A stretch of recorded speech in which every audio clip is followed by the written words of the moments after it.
Hey guys, welcome to Prathosh Prabha vlog. இன்னைக்கு ஒரு mini vlog தான் பார்க்க போறோம். இன்னைக்கு நாங்க எங்க வந்திருக்கோம்னா சிவகங்கை சும்மா ஒரு சுத்தி பார்க்கலாம் சொல்லிட்டு நானே ஹஸ்பண்ட் கிளம்பிட்டோம். இதான் எங்க சிவகங்கை வந்து தியேட்டர், தெப்பக்குளம், அதுக்கப்புறம் இதான் எங்க சிவன் கோயில்.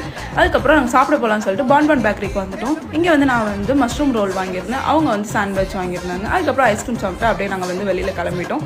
அதுக்கப்புறம் நாங்கள் வந்து ஃபுல்லாக வந்து சுற்றி பார்க்கலாம்னு சொல்லிட்டு சிவகங்கை டவுனுக்கு வந்துட்டோம். இங்கே வந்து நம்ம என்ன திங்ஸ் வேணாலும் வந்து வாங்கிக்கலாம், எல்லாமே இங்கே வந்து கிடைக்கும்.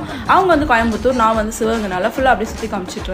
அதுக்கப்புறம் நான் படித்த ஸ்கூலில் காமிக்கிறேன் வாங்கன்னு சொல்லிட்டு அங்கே சுற்றி காமிச்சிட்டு இருந்தேன். இதான் வந்து நான் படித்த ஸ்கூலு, ஜஸ்டின் மெட்ரிகுலேஷன் ஸ்கூல். இது வந்து எல்கேஜிலேருந்து 10th வரைக்கும் வந்து இங்கே தான் படித்தேன். அதுக்கப்புறம் நாங்கள் வந்து இதான் எங்கள் சிவகங்கையோட சர்ச்சு. இங்கே வந்துட்டு மேக்ஸிமம் எல்லாருமே இங்கே தான் வந்து கும்பிட்டுட்டு இருப்பாங்க. ரொம்ப சூப்பராக இருக்கும் இந்த சர்ச்சு. அதுக்கப்புறம் நாங்கள் வந்துட்டு எங்கள் ஏரியாலாம் சுற்றி காமிக்கிறோன்னு சொல்லிட்டு நான் விளாண்ட ஏரியா ஃபுல்லாக அவங்க சுற்றி காமிச்சிட்டு இருந்தேன். இங்கே இருக்க மேக்ஸிமம் வீட்டு வந்து நாங்கள் போய் விளாண்டுருக்கோம். அவங்ககிட்ட சொல்லி சிரிச்சுட்டு வந்துட்டு இருந்தேன். எனக்கு ரொம்ப மெமரிஸாக இருந்துச்சு. அதுக்கப்புறம் நாங்கள் வீட்டுக்கு வந்து